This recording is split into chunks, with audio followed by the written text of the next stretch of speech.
I thought Chelsea were going to destroy Arsenal. But did anyone think Arsenal were going to get anything out of that game? Come on. No, they didn't. They didn't. And it was a really surprising performance from Chelsea, to be perfectly honest. The changes that their manager Thomas Tuchel made as well, when they've got a massive game coming up this weekend, of course, the FA Cup final against Leicester. So what sort of preparation do you think that was?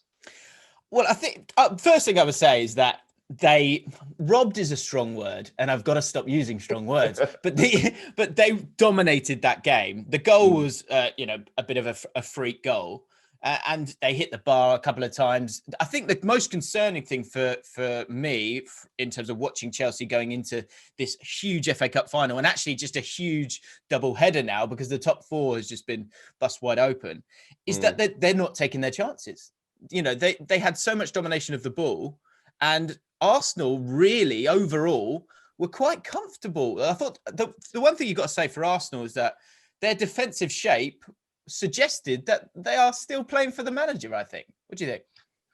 Well, that's a massive one. That's a massive shout. In terms of the fans supporting Mikel Arteta, the Arsenal boss, it was a huge result. And yes, the Arsenal players, they applied themselves, let's call it that. But I think if Chelsea's first team were out, it would have been a different result. I think if Mendy was in goal instead of Kepa Arrizabalaga, there would have been a different result totally, because let's be honest, that goal was a freak goal and it came from a bit of misunderstanding. Thomas Tuchel, the manager, said, I blame myself. I take full responsibility. I shouldn't have made that number of changes. But what it does mean is N'Golo Conte is going to be fit and fresh for the weekend. He's been in fantastic form.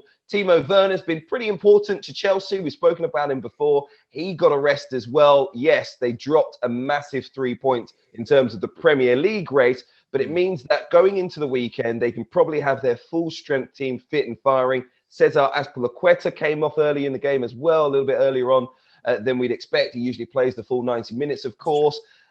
I just think when you look ahead to the weekend, the way that Leicester performed against Manchester United wasn't any kind of test. Look, I know people will say there were 7 full internationals in Manchester United's team, but let's be frank here. That was not Manchester United at their full strength, and it was nothing like what Chelsea will bring at Wembley Stadium on the weekend. So it wasn't really the way that Leicester City would want to warm up for an FA Cup final. It wasn't for Chelsea either, but I think Thomas Tuchel knows what he did wrong, and I think the players will understand with their full strength team, they're a totally different prospect. The only thing that I would say about the game as a whole, it can be a hugely emotional event for players that haven't been in a cup final before. Well, Chelsea have. They were in an FA Cup final last season. They're in it every year. It's ridiculous how often Chelsea are in the FA Cup final. In fact, this is the 5th year in a row that they've been in either a domestic or a European final. That experience, I think, is going to tell. Leicester City have not reached an FA Cup final since 1969. It's been around 20 years since they've been in a cup final of any description. So even though their players have had, some of them a Premier League title to their names, for many of the players in the Leicester squad, this experience is going to be something totally new. And in many ways, I think the experience of the Chelsea players in these big games, of course, they've got a Champions League final to come as well. It almost feels like they've played 3 or 4 cup finals already this season, Chelsea. So it's going to be really hard to look beyond them for the cup final, especially given their record in this competition. For many Chelsea fans, this is their trophy, basically. Well, yeah, I mean, of course, they lost to Arsenal last year. But going into this, I think, yes, of course, you have to put them as favourites, despite losing that element of momentum, I guess, by losing that game against Arsenal. I think if you pick the bones of it, you could suggest that, they still did dominate the game. It's interesting, Tuchel's words at that post-match interview. He knew what he was talking about, what particularly sort of irked him about the selection that he put together. He blamed himself for that selection. I think that as much as it might have been Kepa, I actually think it was the midfield too of Gilmour and Jorginho. I don't think you needed both of those two guys together. I think they're quite similar.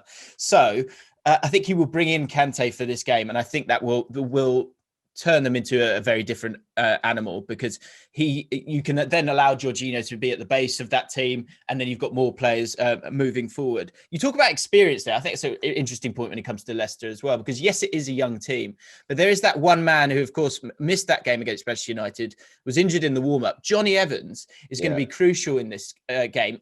I mean, if he can play. If he doesn't play, does that take away the chances for Leicester City? Because I think there's a few questions here with Leicester. There's one with Johnny Evans. Does he start? And if he doesn't, how do they set up? But also in that midfield area, Maddison didn't start that Man United game. I think the midfield battle could be a really key area in this game. What do you think? I mean, I totally agree. You've got some fantastic midfielders at Leicester, the likes of Yuri Tielemans, Wilfred Ndidi's been fantastic as well. But the question mark for me is, if you look at the games that Chelsea maybe have struggled to score goals in or create chances in, a back five, a back three, if you like, it's been awkward for them. Do Leicester, a huge call for their manager, Brendan Rodgers, do they change their formation if Johnny Evans is missing? Do they try and play a back five? Because the isolation for Luke Thomas in particular against Manchester United led to a goal. A young player, an inexperienced player who scored, by the way, one of the goals of the season. What a volley that was. What a finish. But equally, this is going to be a game where I think Leicester are going to be defending for huge parts of the game, and he's going to really have to be on it. And do you give him a little bit of help, but it would be a huge call for Leicester to change the way that they've been comfortable in playing all season. But they could be exposed. Timo Werner's pace in particular will worry Leicester City. They'll have to try and control large parts of the game. As I've said to you before, that doesn't ever seem to happen with Thomas Tuchel's Chelsea. They always seem to dominate the ball. They always seem to have a huge amount of possession, and they're very comfortable with it. Wembley Stadium is a huge pitch as well. If you don't have the ball, you get very, very tired. And we've seen that in cup finals, not just in the FA Cup, but in the Champions League as well. One side can be really drained on a huge pitch at Wembley Stadium if they don't get much of the ball. And that has played a huge part in results as well. So, look, the Leicester City midfield, as good as they've been, and in particular, I'd love to see James Maddison start. Rumours that he's fallen out with the manager, Brendan Rodgers. He came off the bench in the last game.